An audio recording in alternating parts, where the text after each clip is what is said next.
आम का मौसम आता है तो उससे पहले कैरियाँ आती हैं जिसका हम अचार बनाते हैं, क्योंकि सिंपल सा फॉर्मूला है कि मुर्गी से पहले अंडा आता है, इसलिए आम से पहले कैरी आती है। और जब कैरी आई और मैं कैरी लेने के लिए गई तो जो इतने पैसे मैं कैरी के लिए लेने गई तो वहाँ टमाटर वाले की रेडी के ऊपर ना पुलिस वालों ने छापा मार दिया था, तो उसने टमाटर सस्ते दे दिए। तो कैरी मैंने थोड़ी ले ली, टमाटर मैंने ज़्यादा ले लिए, क्योंकि टमाटर जो है ना वो बहुत सारी चीज़ें पकाने के काम आते हैं।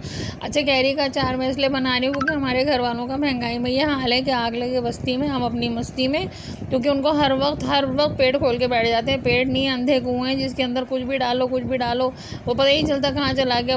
एक दफ़ा जैसे किसी अंधे कुएँ में डोल डाल के देखो ना तो पता चलता अंदर से किसी ने कैंची डाल के रस्सी काट दी और डोल भी रख लिया। तो हमारे घर वालों का भी यही हाल है कि कुछ पता ही नहीं चलता इस पेट की गहराई की। अब हर वक्त बैठ जाते हैं, दिल चाह रहा है चटपटा खाने का, दिल चाह रहा है चटपटा खाने का। अल्लाह कितना चटपटा खाने, एक काम करो अपने ऊपर मसाला लगा लो और धूप में बैठ जाओ। गर्मी इतनी हो रही है, आधा बरोस तो तुम्हारा वैसे ही बन जाएगा। मगर नहीं, खाना। तो फिर मैंने क्या किया, मैंने सोचा कि ऐसा चटपटा कैरी का अचार बनाते हैं, ऐसा अचार बनाते हैं, पराठे से खाएं या रोटी से, चावल से खाएं या ऐसे ही खाएं, पेट तो भर जाएगा। तो फिर मैंने जो है ना इसको लाके ना बारीक बारीक काट लिए, बिल्कुल वैसे ही मैंने काट लिए जिस तरह महंगाई ने सिर्फ हमको काट के हमारा चूरा चूरा कर दिया, कत्ता कर दिया। और हमारे परसों का तो इससे भी ज़्यादा बुरा हाल कर दिया। कभी बच्चे कुछ मांग ले तो हम बच्चों की फरमाइश से ज़्यादा अपनी फटी हुई जेब देख रहे होते और पर्स के अंदर पड़ी हुई चिल्लड़ देख रहे होते, कुछ समझ नहीं आ रहा होता। अब जो है ना मैं इसके पराठे के रोल बना के बच्चों को दूँगी, बच्चे समझेंगे बड़े याशी करा दी, जबकि मैंने छोटी सी कैरी के अंदर बहुत सारा काम कर दिया। खैर, कैरी को मैंने कुतर के रख दिया है और उसके बाद जो है ना मैंने मिर्च को भी खोल खाल के रख दिया है। अच्छा, अच्छी तरह हवा में इनको खोल खाल के रख दिया। भाई मैं बैठ के काटूंगी, मैं थक जाती हूँ, भाई मैं इतना खड़े होकर काम नहीं कर सकती। ऑब्वियसली मेरे पाँव, जैसे आप पाकीज़ा फिल्म देखी होगी ना, राजकुमार जी कहते हैं आपके पैर बहुत हसीन है, ज़मीन पे मत रखिएगा मैले हो जाएंगे।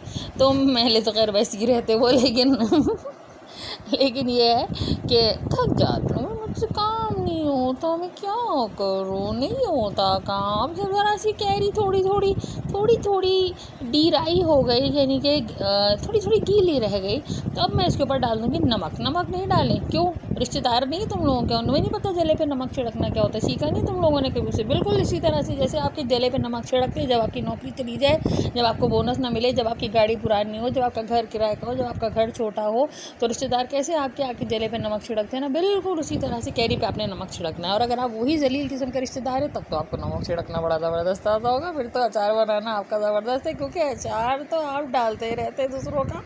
वैसे अचार डालने के बारे में बात यह है। अच्छा, उसके बाद मैं इसमें डाल दूँगी कुटी लाल मिर्च और फिर उसके बाद डालूँगी पिसी लाल मिर्च। उसके बाद मैं डालूँगी इसके अंदर साबुत सफ़ेद धनिया और हाथ देखिए आप ये। अच्छा, ये हाथों की हथेली जो है ना, मैं अपनी मोटी हथेलियाँ नहीं दिखा रही हूँ, मैं दिखा रही हूँ कि ये 1 टेबल स्पून होता है। हथेली के बीच का जो हिस्सा होता है ना, ये 1 टेबल स्पून होता है। नहीं सीखोगे तो ये हथेली खाली करके चाटा भी पड़ जाएगा, तो तुम लोग को तमीज़ सिखाई दे, तब तक चाटा ना पड़े तब तक तुम लोग नहीं सीखते, और अम्मियों से तुम्हें गालियाँ ना पड़े तब तक तुम लोग नहीं सीखते, क्योंकि गाली is your password. It activates your system entirely and it modifies you totally। उसके बाद ये सारा सफ़ेद धनिया, ज़ीरा, साबुत धनिया, कलौंजी, राई, ये सब मिला मिलू के ओए होए शॉट देखें, ब्यूटी शॉट देखें। अच्छा, ये बात है कि मैंने मसाला थोड़ा ज़्यादा डाला था, क्योंकि मुझे पता मैं से थोड़ा गिरा दूँगी ना ब्यूटी शॉट लेने के चक्कर में, थोड़ा ज़्यादा पता शोदागिरी। अच्छा, हुआ ही कि शोदागिरी करके मैं सोई तो मुझे आ गया बुखार और मुझे हो गया मलेरिया। बच्चे तेरे बदतमीज़, उन्होंने सोते मेरी वीडियो बना ली, कहने लगे मम्मा आप तो मैं भी वैसी लग रही थी जैसे आप जागते में लगती हैं। 3 दिन में जब मेरा मलेरिया ख़त्म हुआ तो उसके बाद मुझे पता चला कि कैरियाँ बिल्कुल सड़ के काली हो चुकी हैं और बिल्कुल पक चुकी है। अब मैं क्या करती है, लेकिन बहरहाल रेसिपी ये बहुत अच्छी परफेक्ट मैंने आपको बताई है। आपने क्या करना है, हमारा अचार तो सड़ गया, अब तबीयत अब ठीक हुई है, तो अब आपने क्या करना है कि आपने 1 कप सरसों का तेल लेना है, उसमें ये वाला कड़ी पत्ता डालना है, और जब वो हल्का सा कड़कड़ाने लगे ये वाली कैरी डाल के आपने उसको बिल्कुल हल्की आँच में मट्टी की हंडिया में पका लेना है, और उसके बाद आधा पौना घंटा पका के उसको उतार लेना। अच्छा, मट्टी की हंडियाँ नहीं हो तो ले लेना, क्योंकि मट्टी की जिस तरह हिसाब से महंगाई हो रही है हम सब फ़कीर होने वाले हैं, और जब फ़कीर हो जाएंगे तो मट्टी के बर्तन हमारी औकात से मैच करेंगे।